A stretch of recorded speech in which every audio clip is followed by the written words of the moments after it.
It was a quiet evening in the small town of Birmingham. The wind howled outside, and the house seemed unnaturally still. Chloe, a woman in her mid-30s, sat on the couch in the living room. Her husband, Mark, had gone away for a business trip, and it was just her and her 20-year-old stepson, Harry, alone for the night. Chloe had always tried to keep things civil between herself and Harry. When she married Mark, Harry was already a teenager, and their relationship was strained from the beginning. Though they had grown more accustomed to each other over the years, there was still an invisible wall between them, one neither of them had tried to break down. Chloe glanced across the room at Harry, who was sitting on the opposite couch, his face lit by the glow of his phone screen. The silence in the house felt heavier than usual tonight, as though something was brewing under the surface. "Harry, are you okay?" Chloe asked, breaking the silence. Harry didn't look up from his phone. "Yeah, I'm fine," he replied flatly. Chloe frowned, noticing how distant he seemed. He had always been quiet, but tonight, his response felt colder than usual. She hesitated before speaking again. "You've been acting off lately," Chloe said cautiously, trying to keep the tone neutral. "Is there something bothering you?" Harry didn't answer immediately.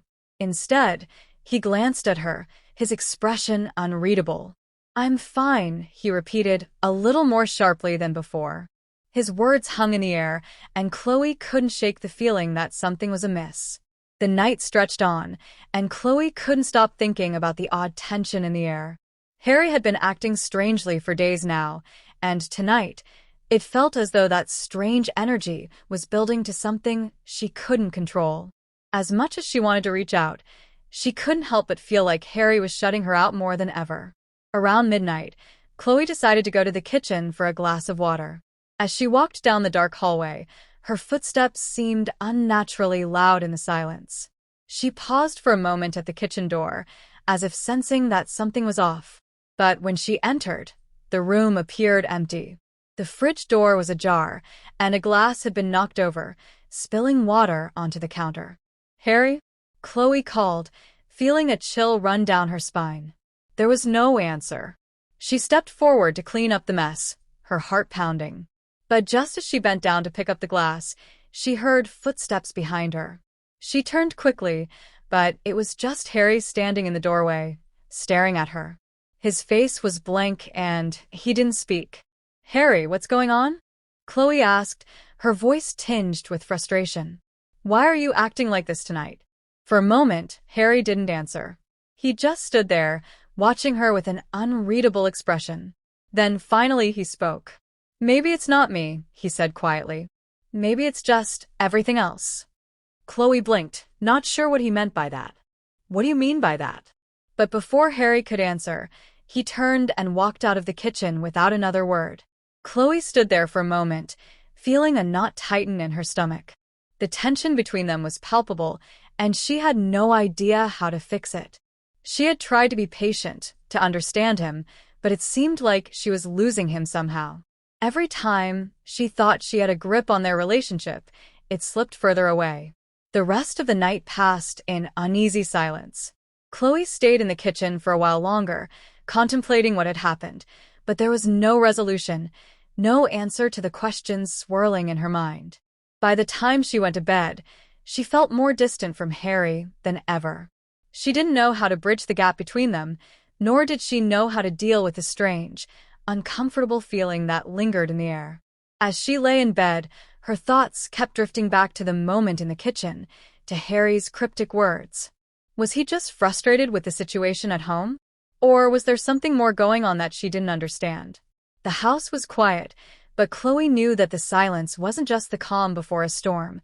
It was the quiet after a shift, one that had left their relationship uncertain and fragile. The following day came and went in an unsettling silence.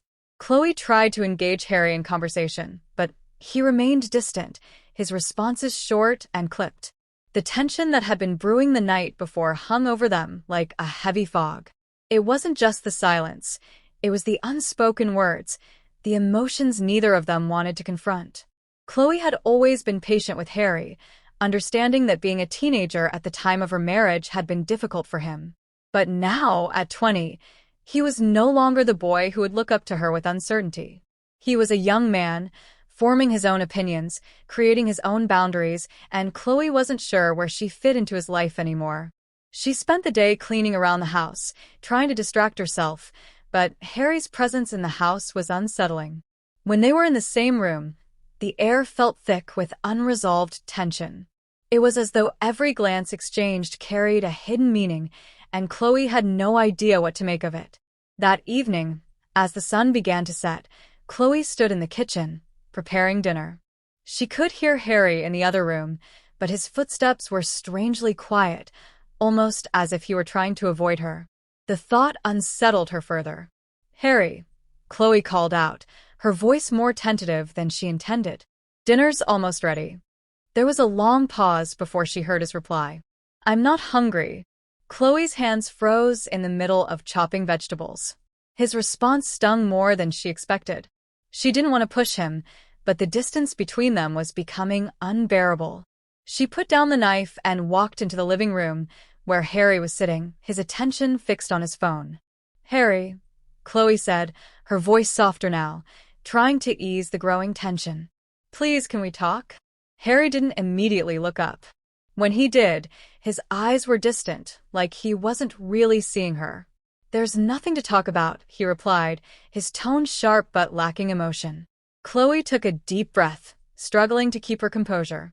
"You've been acting so strange, Harry. I just want to understand. I don't want this awkwardness between us." Harry let out a quiet sigh, and for a brief moment, it seemed like he was about to say something. But instead, he shook his head. "You wouldn't understand," he muttered. "Try me," Chloe said, her voice steady, though her heart was racing. She had spent so many years trying to make things work, trying to be a good stepmother. But now, she felt like she was losing him. Harry looked at her, his eyes hard. "It's not about you, Chloe. It's just everything's changed. Everything feels different." Chloe's chest tightened at his words. "I don't understand." "What's changed, Harry?" The room felt smaller with every word. The silence between them was louder than anything they had said. Harry stood up abruptly, pushing past her as if he couldn't stand being in the same space anymore. Chloe stood frozen, her thoughts racing. She wasn't sure what to do next. She had tried everything: patience, kindness, understanding, but it felt like all of that was just slipping through her fingers. She didn't know how to fix this.